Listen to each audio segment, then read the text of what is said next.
Ayan guys, nandito pa rin tayo sa Fishport. Kakatapos lang tayo sa isang bangka kanina. Kaya nandito ulit tayo sa isang bangka, kasama rin nila. Kaya tara guys, tingnan natin yung mga dala nilang isda. Sige guys, mamaya pupunta ako dyan sa bangka na yan. Tara guys, tingnan natin yung isda nila. Yan guys, yan ang mga isda nila. Isda baturin. Kaya tingnan natin guys. Yan, yun oh, malaki oh. Malaking lapu-lapu at malaking managat. Meron silang maliliit, meron silang malalaki rin. Yan guys, tingnan natin yung mga huli nila or karga nila. Yung mga isda na yan. Yan, mga sagisi, maya-maya na maliliit. Yan, yung lapu-lapu na malalaki oh. Managat. Ano sa isang box pa yan guys oh. Nakita nyo yan guys. Nakakakuha na ni kuya yung plastic. Yan, dyan siguro yung mga malalaki nila. Kasi yung mga isda nila yan, dadalhin yan sa Iloilo. Doon nila yan bebenta kasi doon sila makakuha ng malaking presyo ng isda. Kaya nandito sa amin sa Fishport, medyo mura na. Hindi naman mura kasi lahat ng buyer nandun. Nandun yung lahat ng buyer ng mga malalaking restaurant, mga malalaking negosyador or komprador. Nandun lahat sa Iloilo kasi doon sila nagde-deliver. Yan guys, tingnan nyo guys yung mga isda nila guys oh. Mga pulahan. Ang sarap sabawan. Kaya tingnan nyo lang guys yung video.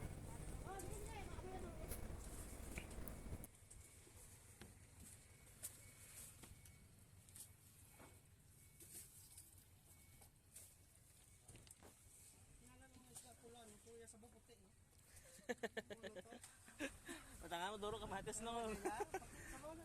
Matanga mo duro kamatis na luto-luto gitu raw. Apa?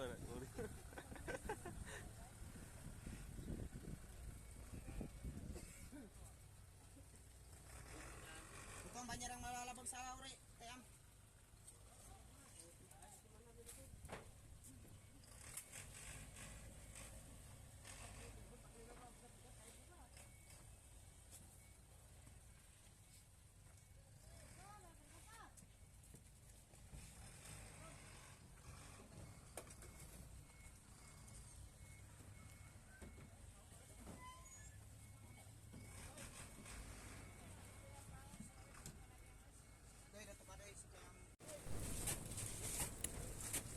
Ayan guys, yan yung laman na box na yan yun.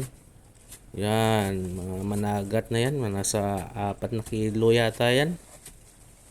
Or 3 kilo. Yan, tingnan nyo. Ang dami yan. Malaking sagisi pa nga eh. Yan. Napagod na yan si kuya sa kakakuha ng isda dyan sa baba. At sobrang lamig dyan ng ice na nilalagay nila. Kaya nahirapan din si kuya. Wala lang silang lalagyan ng banyera. Kaya pahinga-hinga muna habang naghihintay ng banyera. Yan.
Yan guys, lahat na yan guys ilalagay nila yan sa may styrofoam na mayroong yan, sako na yan. Kita nyo yan?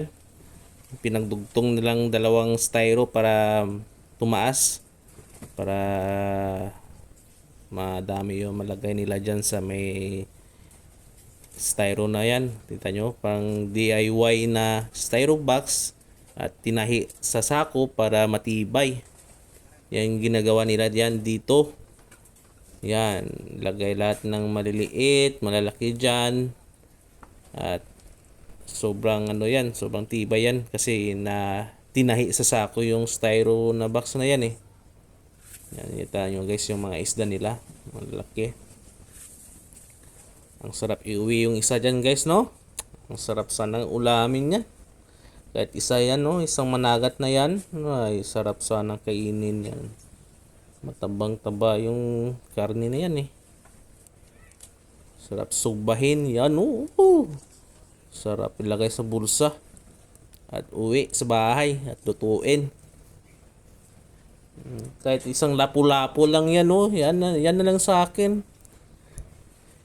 Yan, guys. Ito na yung, ano, yung ibang isda nila sa pinakailalim ng box na yan. Yan. Ang lalaki ng mga managat, oh. Mga mayamayan. Siguro yung iba. Yan. Ang grabe. Ang laki. Nasa 5 kilo yata yan.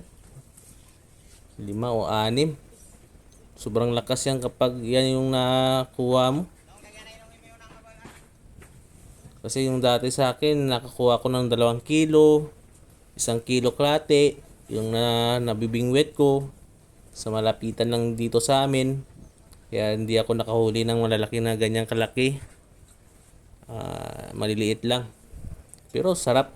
Sulit naman yung pagbibingwit ko kasi may nahuli ako kahit traditional yung pagbingwit. Yung nylon lang taga at lagyan ng isda. Yun lang. Yan na yung pinano na yung yung malaking lapu-lapu kanina. Yan, nadulas pa si kuya, oh. Siguro nasa 8 kilo yung isa na yun. Yan. May pa, barakuda. Ayan na guys, naubos na yung isda sa box na yan. Kaya nandito na lang yung video ko. Salamat po sa panonood nyo ng video ko. Sa gustong sumabaybay, paki-follow na lang po yung page ko, paki-like yung video at paki-share po. Salamat po sa pagnonood nyo. God bless.